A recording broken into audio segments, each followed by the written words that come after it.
15 nations exigent la restitution des biens culturels et restes humains déportés lors de la colonisation. L'information a été donnée le 25 octobre 2023 lors d'une conférence de presse en ligne organisée par l'État de la diaspora africaine, en abrégé SOAD. Ces pays ont donné mandat à la SOAD d'agir en leur nom pour reconquérir leurs artefacts et restes humains de leurs ancêtres.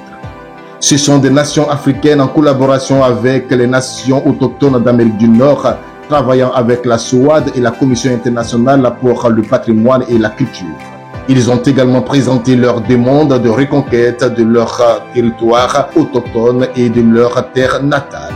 Cette démarche répond à une question d'identité culturelle, de justice internationale, d'intégrité spirituelle, de développement économique et de souveraineté politique, ont-ils indiqué. Alors, comme vous vous en doutez, nous sommes arrivés à un point de non-retour. Nous devons donc pas précipiter, mais donc tout mettre en œuvre pour que de façon rapide, nous puissions procéder à l'effectivité donc de la reconquête de notre héritage. Et c'est juridique, et c'est légitime, et nous devons mener la lutte ensemble.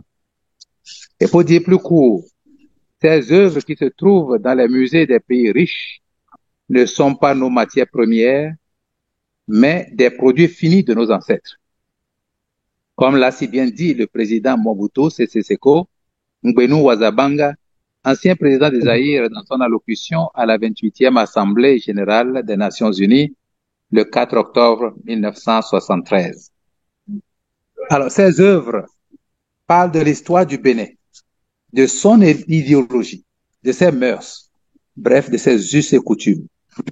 Elles portent en elles-mêmes la marque de nos âmes, car pour la plupart, elles sont sacrées. Parce que nous savons que la Chine et l'Algérie, quand ils avaient demandé qu'on leur restitue leurs biens, on n'avait pas évoqué de questions de droit. Et quand le rapport Felwine-Sarr était fini, depuis, nous attendions purement et simplement la restitution de nos biens et non les tergiversations juridiques en disant ouais, il y a des questions de droit, mais pourquoi pour la Chine il n'y avait pas eu question de droit, pour l'Algérie il n'y a pas eu question de droit, et quand il s'agit maintenant à nous autres peuples noirs, on pense qu'il y a des problèmes de droit, alors nous pensons que ce n'est pas possible. Ces gens n'aiment que le rapport de force, et c'est pour ça que tous ensemble, si nous unissons nos efforts et nos forces, nous allons donc les vaincre pour que tous nos biens culturels nous soient restitués. Selon le Premier ministre de l'État de la diaspora, Louis-Georges Tin, après la réalisation de la SOAD au Bénin, les trésors d'Abomey ont été restitués à Cotonou il y a 2 ans. Il convient donc de lancer un recours collectif car le nombre fait la force. Si nous avons 5 nations, ce sera bien. Si nous en avons 10, ce sera très bien. Mais désormais, nous en avons 15 nations.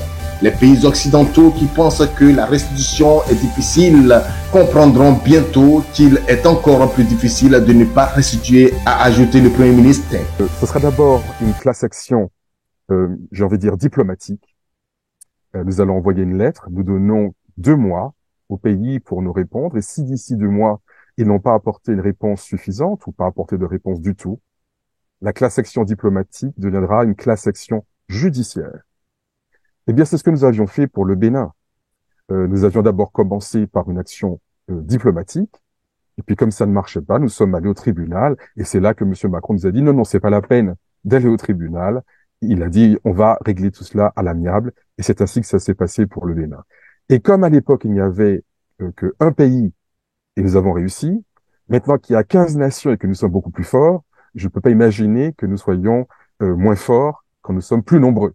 Il a été également souligné à l'occasion de cette conférence de presse que les maisons de vente aux enchères du monde entier sont complices de la disparition continue des biens culturels et a en outre souligné le fait que des milliers d'objets sont toujours cachés dans les entrepôts occidentaux. Un appel à l'action a été lancé auprès des collectionneurs privés d'antiquités historiques pour qu'ils soient les défenseurs du changement et mettent fin à l'achat des trésors culturels aux enchères et qu'ils restituent ces artefacts qu'ils ont dans leur collection lorsqu'il existe des preuves de leur acquisition illégale ou de leur injustice historique. Cette conférence de presse a été l'occasion de présenter quelques exemples de biens mal acquis, tels que le masque sondier appartenant à la RDC qui se trouve actuellement au British Museum, la caravelle d'Agadia d'origine béninoise actuellement logée dans le musée de Confluence à Lyon,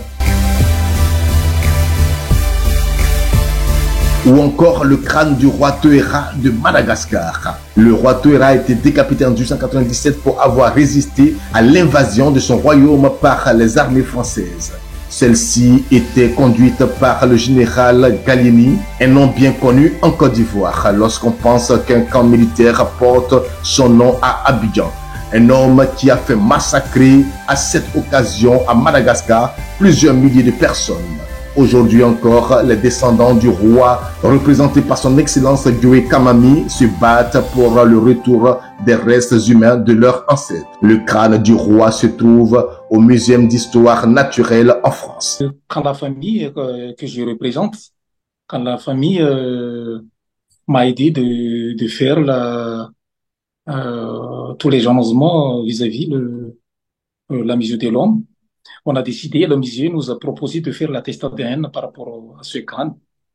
Et là, on a amené quelques ossements du roi, de son tombeau, et amené vers Paris pour faire l'attestat d'ADN. Et les résultats du test ADN, on n'a pas bien compris parce que ce sont eux-mêmes qui font les tests et ce sont eux-mêmes qui donnent les résultats.